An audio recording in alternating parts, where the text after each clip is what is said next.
Hello everyone. आज के इस वीडियो में हम नदी कविता पढ़ने वाले हैं, जिसके कवि हैं सर्वेश्वर दयाल सक्सेना जी। नदी का हमारे जीवन में सबसे अहम भाग है नदी का। नदियाँ हमें जल की से संबंधित सारी समस्याओं और सभी चीज़ों का के लिए हेल्पफुल रहती है। अब अभी तो आपको पानी की कमी के लिए बहुत सारे उपाय मनुष्य ने ढूंढ लिए हैं, बहुत सारी चीज़ें मिल गई, लेकिन एक समय था, प्राचीन समय में इस नदी पर ही सभी का जीवन आश्रित था और सारी रोज़मर्रा की ज़िंदगी की जितनी भी परेशानियां थी, जितने भी जल संबंधी क्रियाकलाप थे, वे सारे नदी से ही जुड़े थे। तो नदियाँ का हमारे जीवन में बहुत ही उपयोग है और आज भी चाहे कितनी भी सुविधाएं मानव ने बना लिए हैं, नई नई तकनीकों का प्रयोग कर लिया है, फिर भी आज भी गांव में या बहुत सारी जगहों पर इस नदी को बहुत ही महत्वपूर्ण माना जाता है और बहुत ही इसका महत्व है और उन सब का जीवन इसी नदी के जल पर ही आश्रित रहता है। तो नदी का हमारे लिए बहुत ही उपयोगी है नदी। और नदियाँ जो है हमें अपने जीवन में भी बहुत कुछ सीख दे जाती है। अपने जीवन में निरंतर चलते रहने का, दूसरों को के साथ अच्छे व्यवहार करने का, ये सारी सीखें दे जाती है।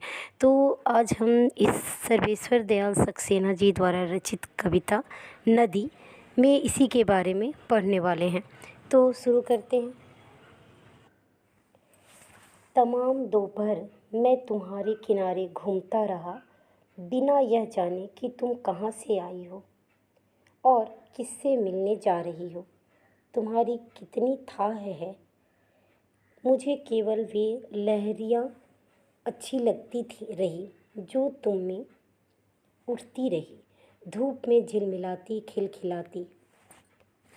इस पंक्ति के माध्यम से कवि ये बताना चाहते हैं कि बहुत बार जैसे आप भी नदी के किनारे जब टहलते हो, तो ठीक उसी प्रकार जैसे कवि भी नदी के किनारे टहल रहे थे, तो बिना कुछ समझे वे अपने टहल रहे थे और नदी के एक एक क्रियाकलाप को देखकर मन ही मन बहुत सारी बातें सोच रहे थे ये कि नदियाँ कैसे कहाँ से आई है, क्योंकि नदी कभी भी देखोगे तो वो स्थिर नहीं रहती है। सबसे बड़ी विशेषता है, नदी कभी भी आपको स्थिर नहीं मिलती। उसका पानी जो है कहीं पर एक जगह स्थायी नहीं रहता, वो लहलहाते हुए एक धार के रूप में आगे की ओर एक जगह से दूसरी जगह बहती रहती है। ये सबसे बड़ी विशेषता है जो हमें अपने जीवन में भी सीख देती है नदी, कि हमें निरंतर अपने पथ पर आगे बढ़ते ही रहना चाहिए। तो कवि भी जो है वो नदी के किनारे एक बार टहल रहे थे, तो उन्होंने देखा कि वे बताते हैं कि तमाम दोपहर माने दोपहर के टाइम में वे उस नदी के किनारे घूम रहे थे और यही मन में सोच रहे थे कि ये कहाँ से इसका जल जो है कहाँ से बहता हुआ आया है और कहाँ तक जा रहा, आगे कहाँ पहुँचेगा। तुम्हारी कितनी थाह है, उसकी गहराई कितनी है, ठीक है। ताकि आप जब पानी देखोगे लहलहाते हुए आगे की तरफ बढ़ते जा रही है, लेकिन इसकी गहराई इतनी ज़्यादा है कि आप इसका अंदाज़ा भी नहीं लगा सकते हो। यदि किनारे पे रहते हो तो जहाँ तक आपके घुटनों तक भी नहीं पहुँचता, वहीं बीच में जाते हो तो आप उसमें डूब भी जाओगे।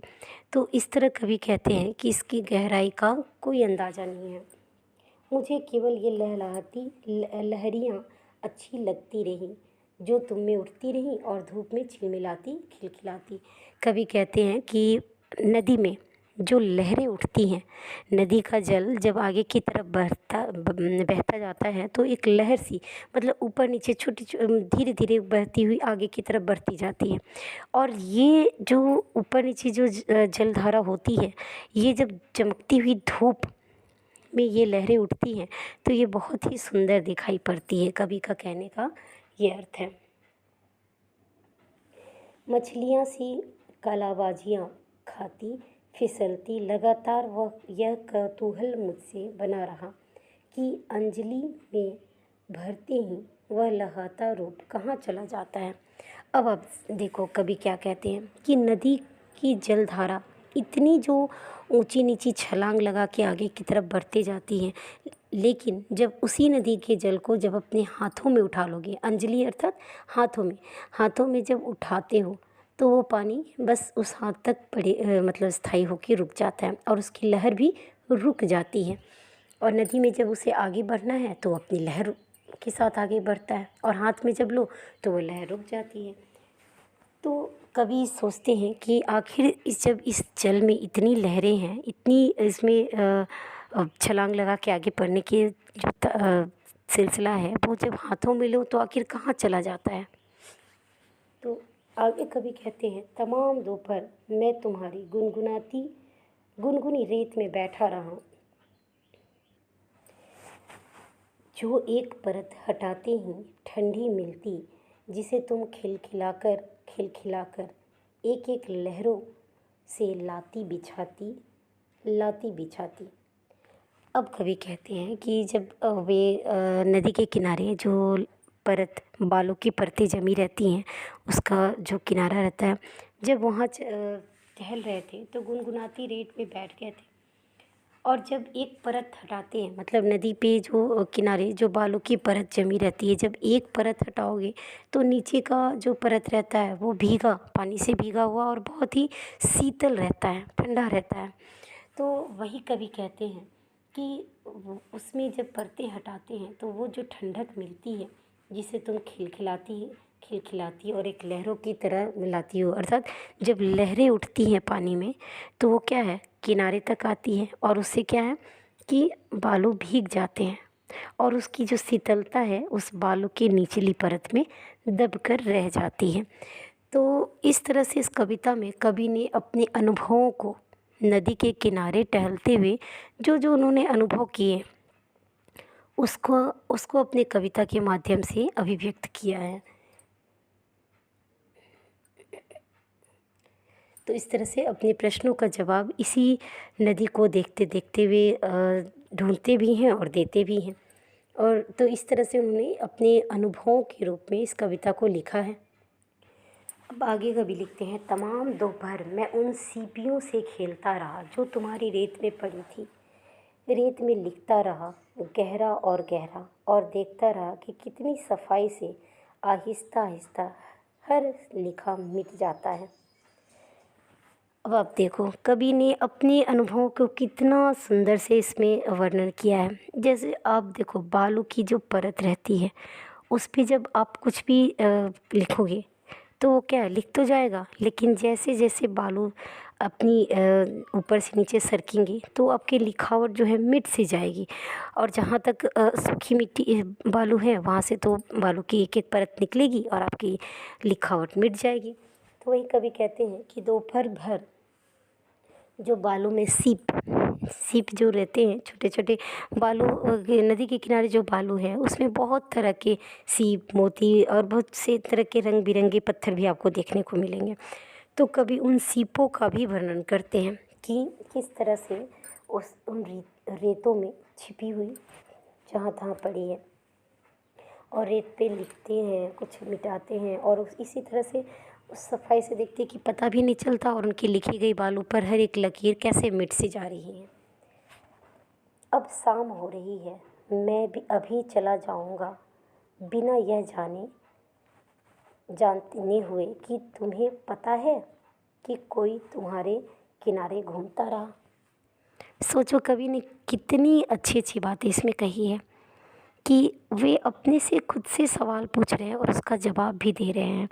जैसे वे घूमने आए और वहाँ जो जो बातें हुई और जिस तरह की, तो वे नदी के जल को एक व्यक्ति के रूप में देते हैं कि जैसे किसी के घर जाओ घूमने तो उन्हें पता रहता है कि हमारे घर आया, लेकिन क्या इस नदी को पता है कि इसके किनारे कौन कौन घूम के गया, कितनी देर रुका और क्या क्या बातें, क्या क्या चीज़ें लिख कर गया या फिर क्या सोच कर गया उसके बारे में। तो ये सारी बातें जो हैं कवि अपने शब्दों के माध्यम से इसमें अभिव्यक्त किए हैं। रेत में बैठा रहा, सीपियों से खेलता रहा, अपना लिखा मिटता देखता रहा। अब कवि कहते हैं कि क्या नदी को ये सब पता चलेगा कि हाँ मैं आया, घूमा या फिर सीप मोती को देखा, इस पे इसके बालों के किनारों पर मैंने क्या-क्या लिखा और मिटता गया। तो लिखा भी और मिटते हुए भी देखता रहा। तो मतलब बिना किसी अनछुए पहलू की तरह ये सारी क्रियाएँ होती रही और वो कवि जो हैं इस सब का अनुभव लेते रहे। क्योंकि अब सोचो बिना किसी अकेले में भी बैठ के वो कवि इतनी सारी बातें और इतनी सारी क्रियाकलाप करके चले गए और उनके साथ बहुत सारी बातें भी हुई। जैसे उन्होंने लिखा और जैसे किसी ने आके मिटा दिया, इस तरह की बातें हुईं। और इन सारी बातों का अनुभव उन्होंने इस कविता के माध्यम से अभिव्यक्त किया है। तो नदी जो कि हमारी जीवन का अनछुआ पहलू है और ज़रूरी पहलू भी है, इसलिए क्योंकि नदी का जल जो है वो सबसे मतलब उपयोगी जल है और हर किसी के लिए। और कहते हैं ना कि इसके कोई कीमत नहीं, इसके लिए कोई कीमत मनुष्य को नहीं चुकानी पड़ती है। वो खुद से लेता है, खुद से रहता है और पानी भी खुद ही आ जाती है। तो ये सारे जो पहलू हैं उन सब का कवि ने अपने शब्दों के माध्यम से वर्णन किया है कि आप जब कभी खुद भी आप सोचो ना कि कभी नदी के किनारे बैठो और कितनी तरह की बातें देखोगे और अपने आप में आपसे एक सवाल ढूंढता हुआ नज़र आएगा कि क्या ऐसी भी बातें होती है। तो इस कविता में कवि ने नदी के माध्यम से अपने खुद के अनुभव को, जो नदी किनारे टहलने में हुई उनके अनुभव थे, उनको अभिव्यक्त किया है। तो इस तरह से ये कविता यहीं समाप्त होती है।